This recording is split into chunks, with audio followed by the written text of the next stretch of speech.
one of the things that you said repeatedly is that we as leaders have to be responsible and accountable to our role. For our listeners, what do you mean when you say that? Well, a phrase that I've used often to kind of reflect that is audio has to match video. In other words, it's got to be more than just say and do as I say. It's got to be, you're the example. Your guidance has to be clear and concise.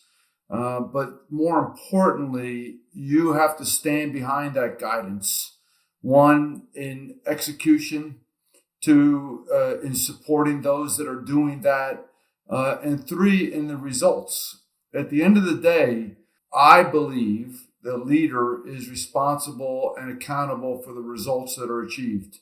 Many leaders coin the phrase or utilize the phrase, if it went wrong, it's my fault. If it went right, it's everybody else's success, or something similar to that. And, unfortunately, not everybody that calls himself a leader stands behind that type of phrase and or really truly executes it.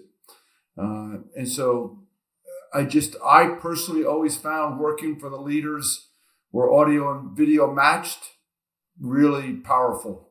I would run through walls. I wouldn't fail just because I wouldn't want to let those people down. And that's the type of leader I wanted to be. If I told you to do something, I was going to resource it. I was going to prioritize it. I was going to support you. And then I was going to be responsible and accountable in either way. If it goes great, it's their success.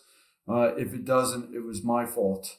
And it's just the way I thought it should be. Yes, sir. I appreciate that. It's what I like to say is leaders take the blame and give the credit. And so Yes. I think we are absolutely, that's our role. I wish there were more people in society who behave that way. But certainly I agree with you 100% on this. And it's funny, the themes that run through when one has the privilege to get to know on some level 51 4-star officers. Dave Rodriguez, that was a phrase that he used specifically, was the audio's got to match the video.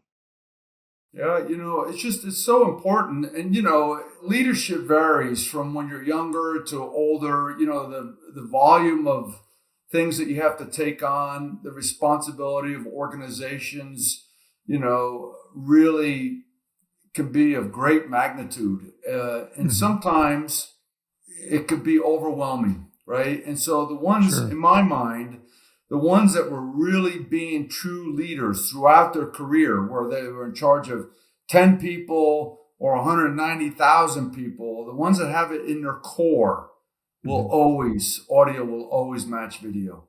The ones who were acting their way through the roles, for lack of a better term, are the ones that get caught up on this, right? Because the sheer responsibility as it grows really can become overwhelming if it's not part of your foundation. And so I always held myself accountable to, thinking bigger than myself, bigger than my organization to do what was right. And that just meant I was going to be responsible and accountable. I mean, one example that maybe some of your listeners and readers will relate to is, when I was doing the vaccine, we were ready to deliver. We knew the FDA was about to make a decision, and what we knew and what I said was we would deliver the vaccine 24 hours after the decision made by the FDA. We also believed that we were going to receive roughly 10 million doses of vaccine. And we had told people to plan for 10 million pro rata across the United States because everybody was going to get an equal proportion from the Pacific territories, Alaska, Maine, Puerto Rico, and everything in the middle. And so 10 million was our number. But we also thought a minimum number would be 5 million. And we told people to plan accordingly. and we gave the numbers. Well, the day the decision was made at the FDA to approve, we received an update. We were only going to receive 5 million. It created a lot of chatter, right? Because the country was in a bad place. Unfortunately, people were gravely ill and dying, and hope was all about getting this vaccine out. And so, the number that was heard was 10 million, right? That's what people heard. Well, that was not the case. And there's reasons why that was not the case. And I'm not going to go through all those reasons, but it turned out that it was 5 million. And so the following day, we were in a media event. We had distributed within 24 hours, like I said. It went across the country virtually flawlessly and received and implemented just really remarkably well because of the great team effort, right?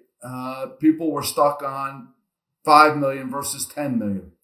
And so when I held the media event, the media was just bam, bam, bam, bam, bam. Why 5 million? Why 5 million? Why 5 million? And I made the decision that it was my responsibility, right? Whether people didn't read the charts, 10 million, 5 million, whether people didn't understand it was a planning factor, whether, whatever the issue was, I was in charge. And so, I basically said something to the effect of, hey, I know you don't get this a lot, but I'm just telling you, it's my fault. The problem's been fixed and we're moving forward. So if you want to blame somebody, blame me, but ready to go.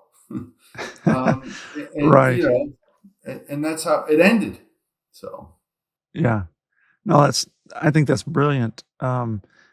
Because I think people have become so used to blame shifting and finger pointing and all these sorts of things that when we as leaders say, that's on me, that's my fault, I did that.